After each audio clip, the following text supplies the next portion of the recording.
Hello friends, welcome to lesson 50, Research for Urban Development, Part A.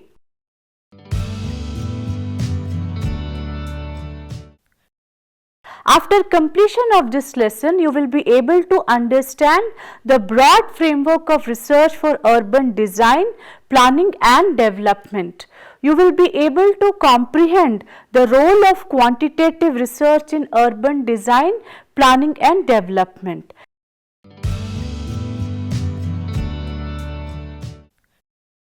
Let us begin with the introduction. Research in urban design, planning and development is very closely connected to the challenge of innovation. For example, to enhance a neighborhood or a building's performance and the effective integration of innovation into the practice. The aim of which is to enhance the quality of life of the urban inhabitants. The growing role and importance of research in the field of urban design have been widely acknowledged. The strategic use of research in the urban design, planning and development process will most likely lead to more effective and better performing design solutions. However, there remains always the challenge of integrating the research findings meaningfully and effectively into the actual design process.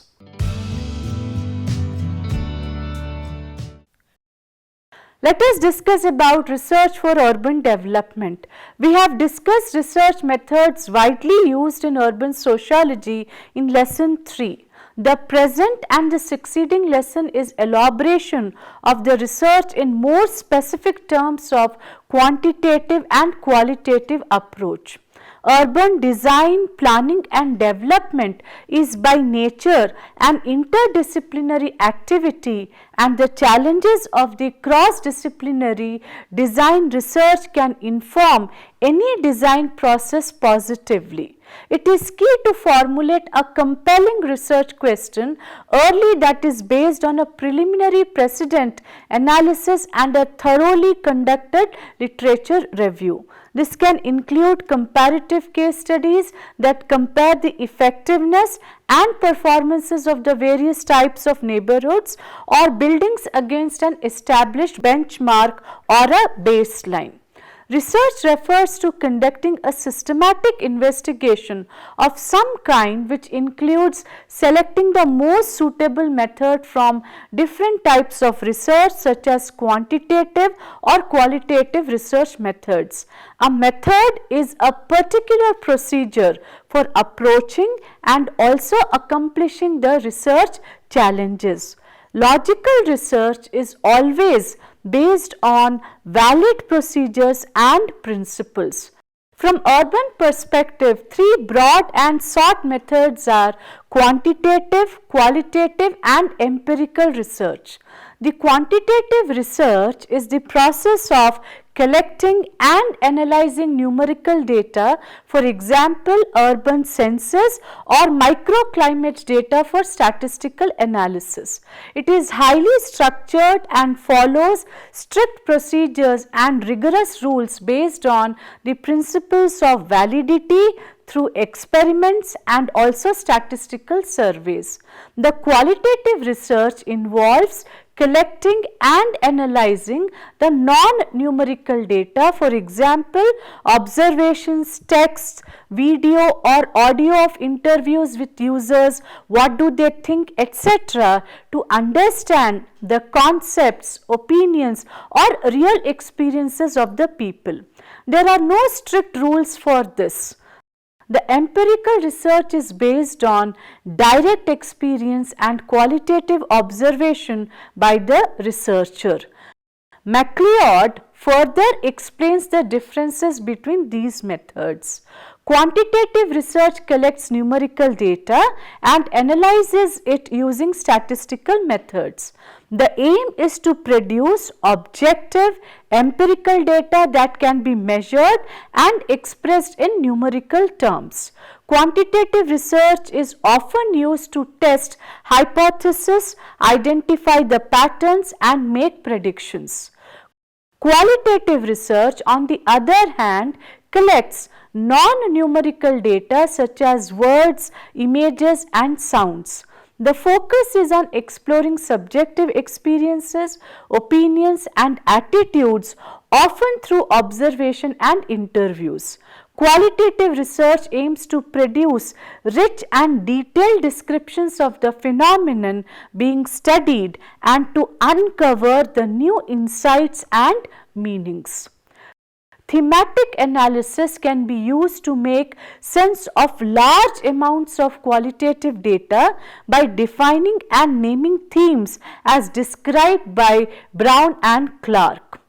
There are various methods which are available like qualitative, quantitative, experimental, visual methods, applied methods, historical and ethnographical, from desk research to action research to surveys to mixed methods.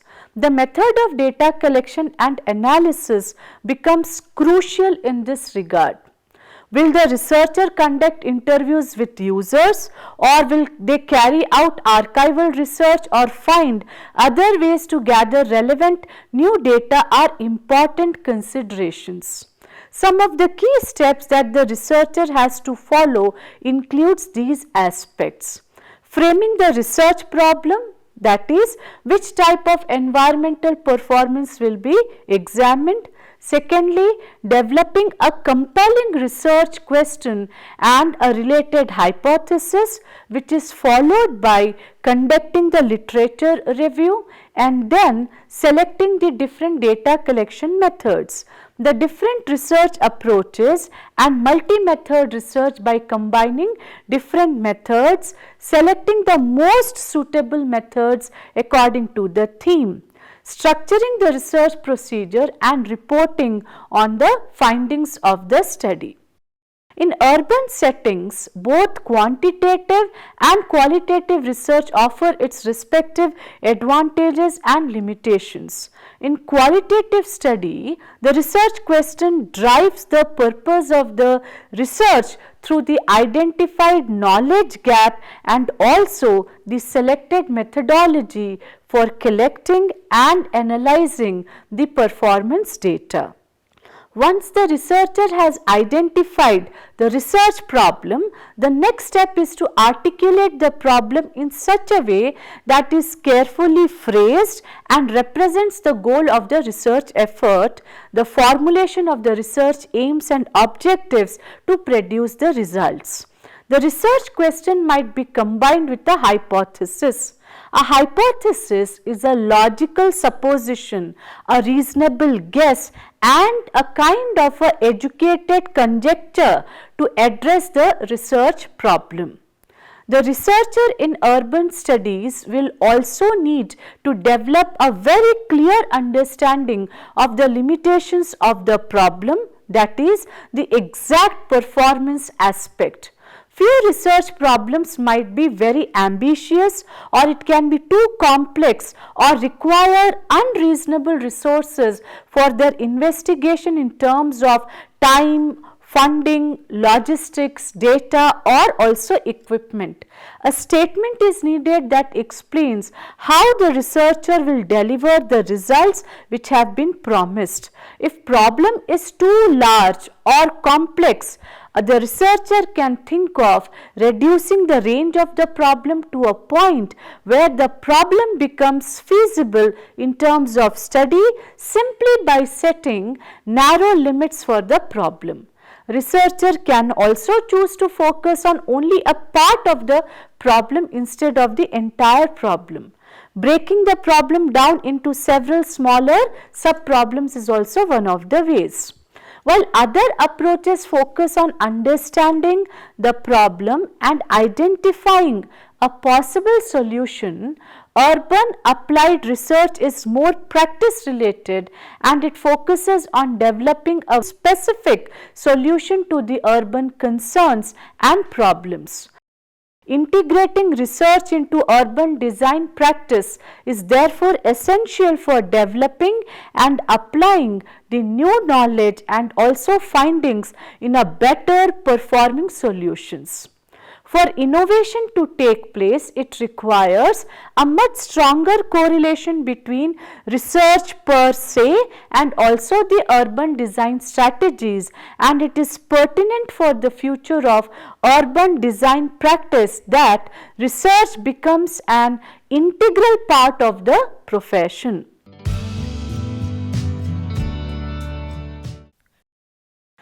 Let us now discuss in detail about quantitative research. Urban planning and design play a pivotal role in shaping the built environment that surrounds us. To make informed decisions and create sustainable urban spaces, planners and designers require a robust foundation in research methodologies. Quantitative research methods are an important part of these approaches because they can be used to gather, analyze and also make sense of data to a great extent. Quantitative research involves collecting and analyzing the numerical data as we discussed in the initial part. It is ideal for identifying trends and averages, making predictions, testing relationships and also generalizing the results for larger populations. This method is widely used in natural and social sciences such as biology, chemistry, psychology, economics, sociology, marketing and others. It is a systematic investigation of phenomenon by gathering a quantifiable data and performing statistical, mathematical or computational techniques. In this research method, researchers and statisticians deploy various mathematical frameworks and theories that pertain to quantity under the question. The results achieved from this research method are logical, statistical and also unbiased. Data collection is done using a structured method and a statistical analysis always succeeds this. Quantitative research has several unique characteristics that make it well suited for specific types of urban projects. Some of the significant characteristics are: firstly, structured tools such as surveys, polls or questionnaires are used to gather the quantitative data. Using such structured methods helps collect in-depth and actionable data from the survey respondents. Secondly is the sample size. Quantitative research is conducted on a significant sample size that represents the population. Appropriate sampling methods have to be used when deriving the sample to fortify the research objective. Representativeness of the sample is extremely important in this regard. Using closed-ended questions. Closed-ended questions are formulated as per the objectives of the research. These questions facilitate in collection of quantitative data and hence are extensively used in quantitative research. Literature review. Various factors related to the research topic are studied before collecting the feedback from the respondents. Quantitative data. Usually, quantitative data is represented by tables, charts, graphs or any other non-numerical form. This makes it easy to understand the data that has been collected as well as prove the validity and reliability of the sample. Generalization of the results. Results of this research method can be generalized to an entire population to take appropriate actions for improvement. Quantitative analysis is also the process of using numbers to find patterns, trends and connections. In urban planning and design, quantitative study methods provide a structured way to look at things like population density, transportation systems, land use, economic indicators and the way people interact with each other. These methods help people make better choices by showing how hypotheses and assumptions are supported or disapproved by the real world evidence.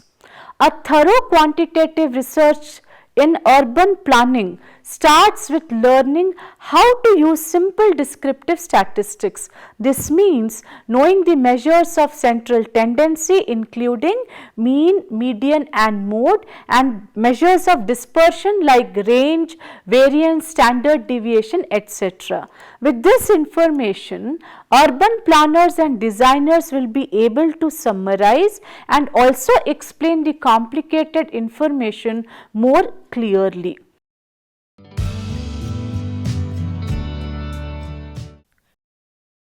Quantitative techniques. The quantitative techniques used in urban planning and development include Z-test, T-test, ANOVA, which is analysis of variance, chi-square test, correlation and multivariate regression. These techniques enable researchers to draw inferences, test hypotheses and also identify statistically significant relationships among the variables. Now let us briefly discuss about these techniques. Z and T tests. Z tests are a statistical way of testing a hypothesis when we know the population variance. The variance is the square of standard deviation. Variance is a measure of how data points differ from the mean.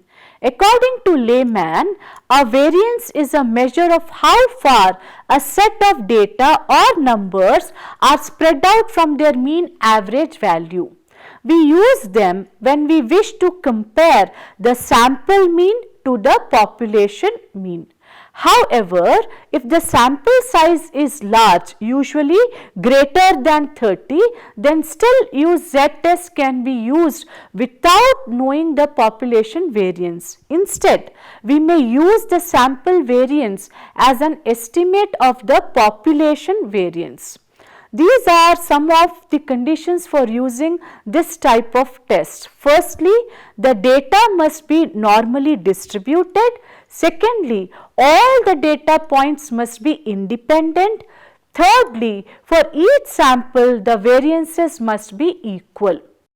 Z-tests are a statistical way of testing a null hypothesis when either we know the population variance or we do not know the population variance. But our sample size is large, that is greater than 30.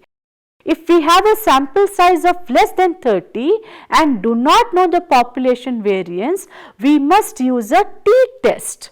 Further, it is assumed that Z statistic follows a standard normal distribution. In contrast, the T statistics follows the T distribution with a degree of freedom equal to n minus 1, where n is the sample size. It must be noted that the samples used for Z-test or T-test must be independent sample and must have a distribution identical to the population distribution. Usually, two sample Z-test is performed when we want to compare the mean of two samples. When we talk about ANOVA or analysis of variance, it is a test for differences among the means of the population by examining the amount of variation within each sample and is also relative to the amount of variation between two different samples. Analyzing variance tests the hypothesis that the means of two or more populations are equal.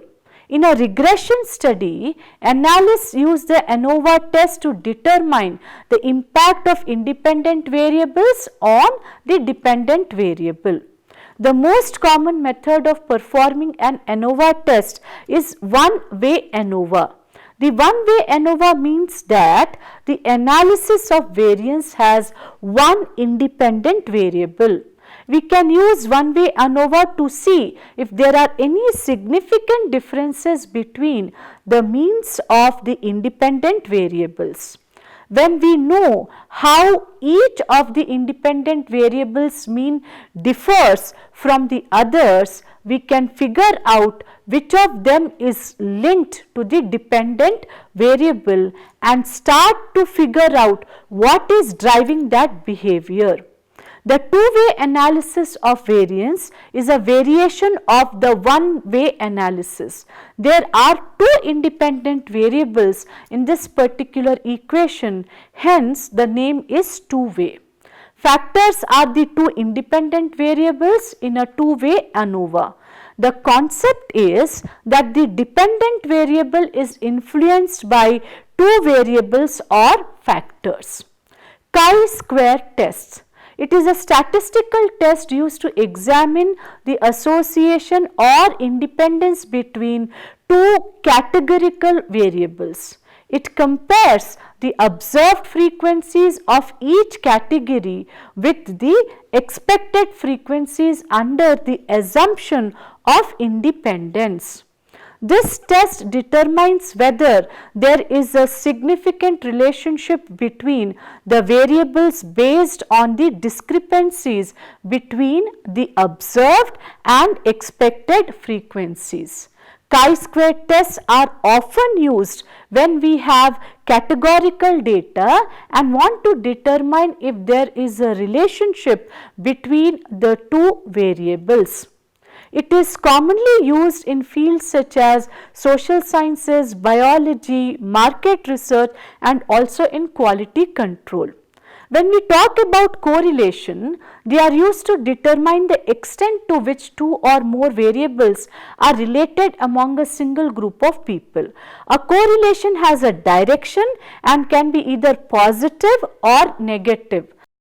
With a positive correlation, individuals who score above or below the average mean on one measure tend to score similarly above or below the average on the other measure.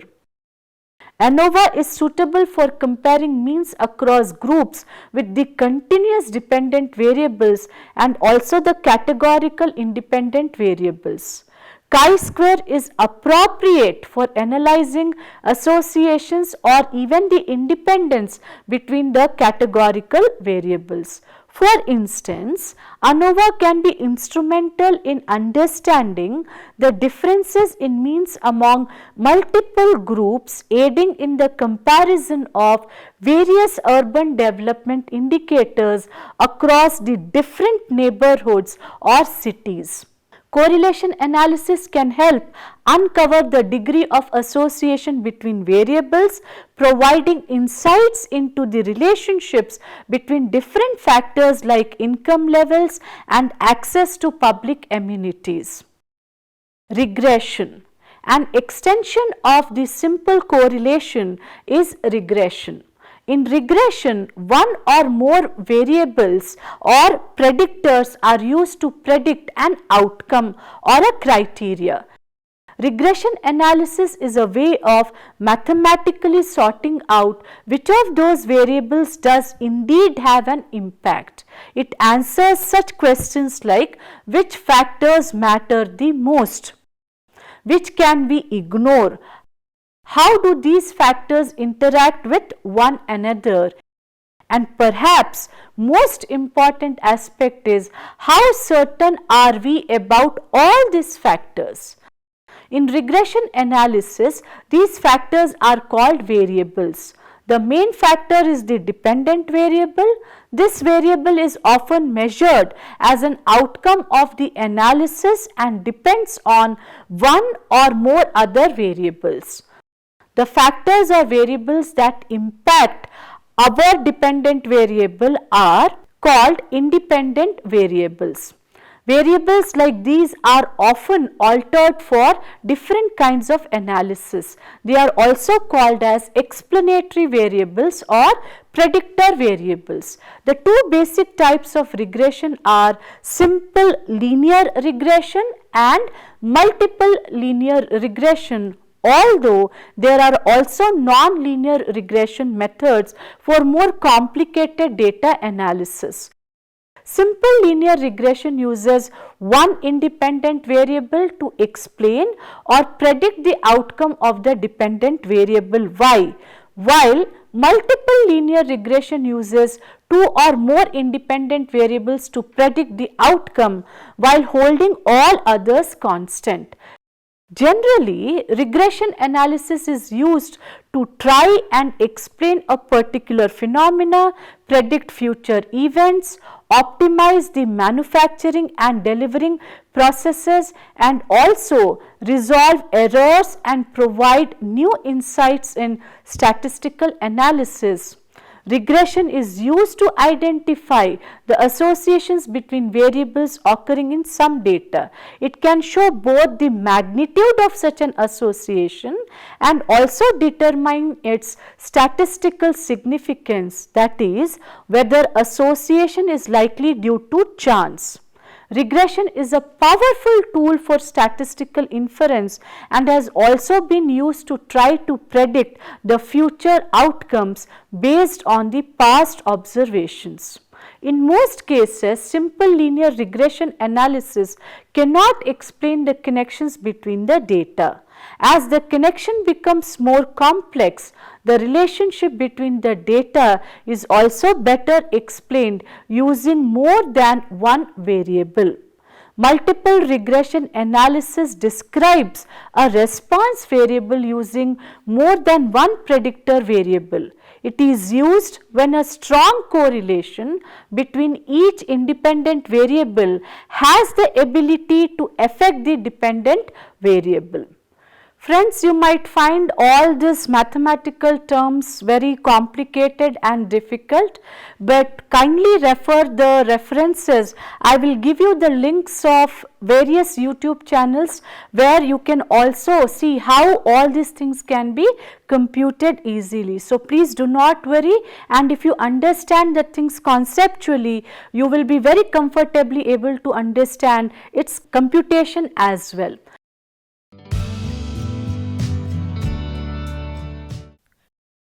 Now, let us discuss about the representation of quantitative data in urban planning. To make informed decisions, complex quantitative data must often be represented visually in urban planning. Further, to effectively communicate with stakeholders, political leadership and administrative authorities and the public, visualizations like graphs, maps and charts are extremely important.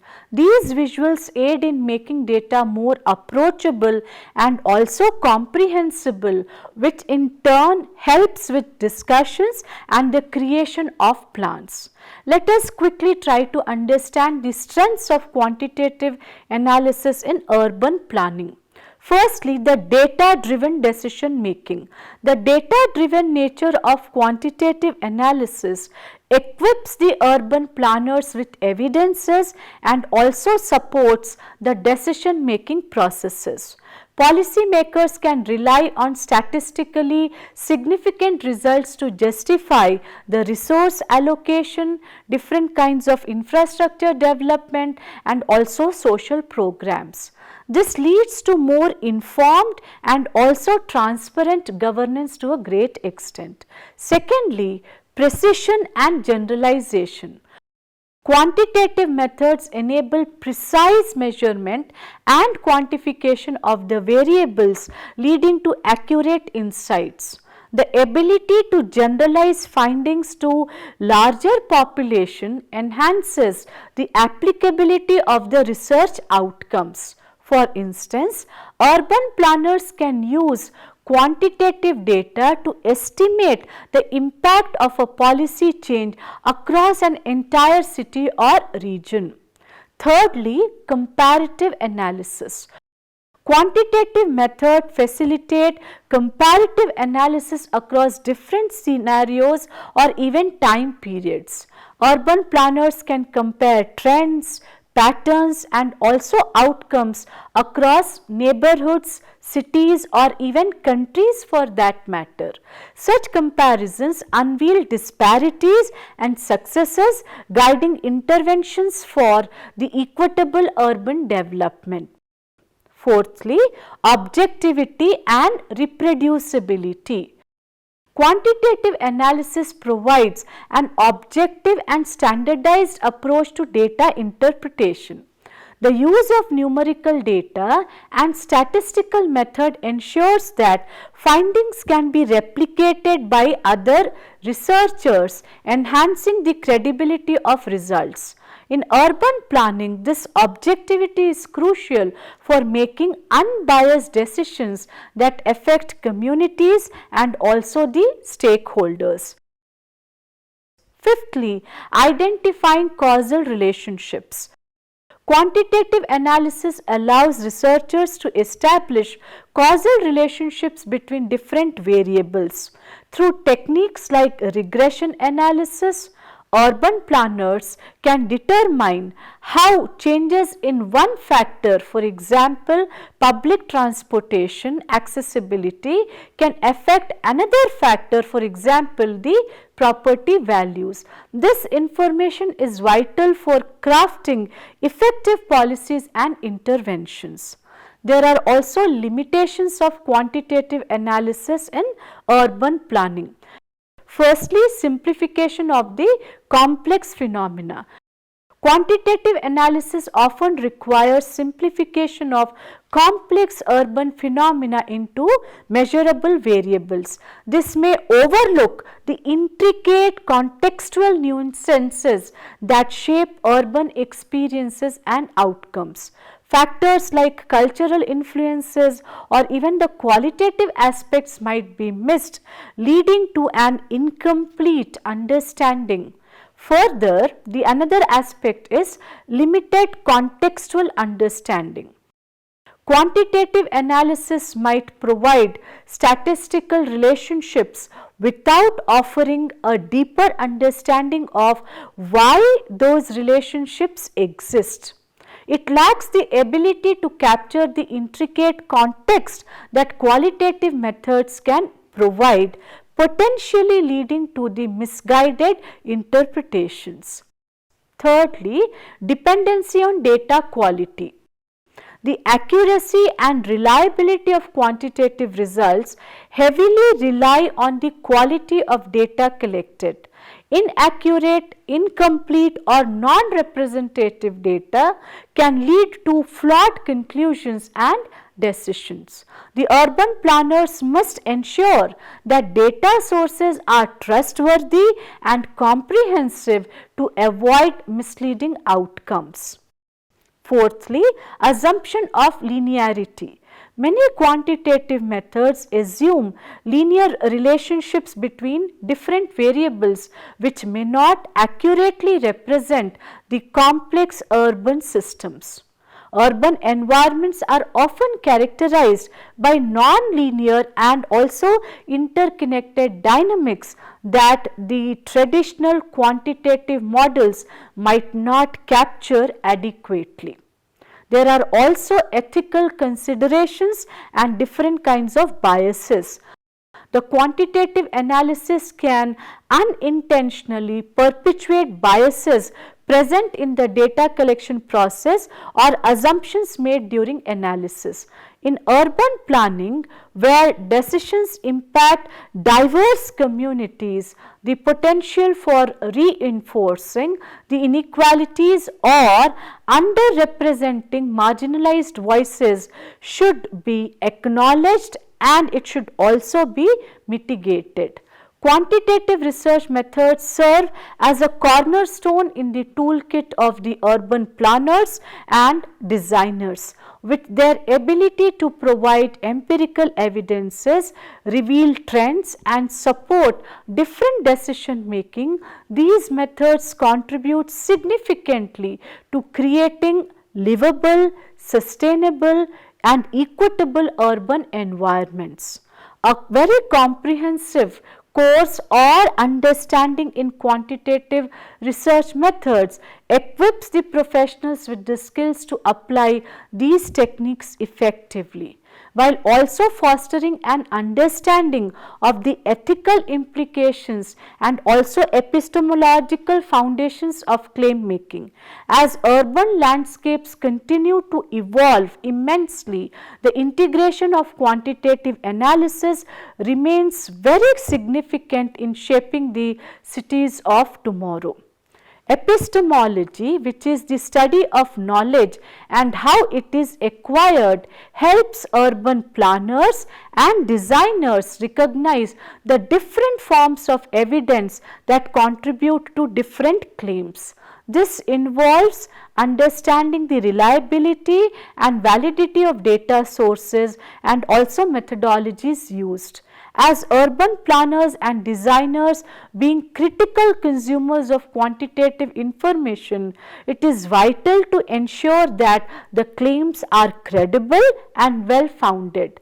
In the complicated world of urban planning and design, where making well informed choices is of utmost importance, epistemology becomes even more important.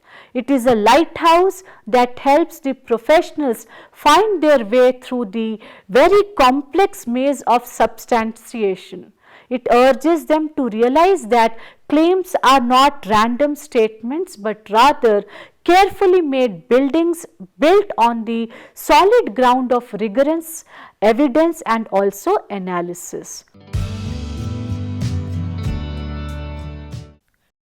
Friends, let us now conclude this lesson. In the future, urban designers will need to be better trained in the skills with which to gather, assess, record and comparatively evaluate the relevant information and data on the performance of different urban project scenarios to support conclusions for a specific project proposal. It can be a place, a group of buildings or even a proposed neighborhood for that matter. Currently, most architects, designers and planners lack these skills and have received little or no training in thoughtful considered data collection that could help their work be more innovative and perform better, including the synthesis of research findings for the development of very meaningful conclusions that could inform and also guide the performances of their projects positively and also optimize positive impact. In the succeeding lesson, we will be discussing some of the significant software tools used in the field of quantitative research in urban planning design, which is instrumental for urban development. We will also try to understand about the qualitative research approach towards the urban development and also design, which overall leads to strengthening of the cities. Thank you.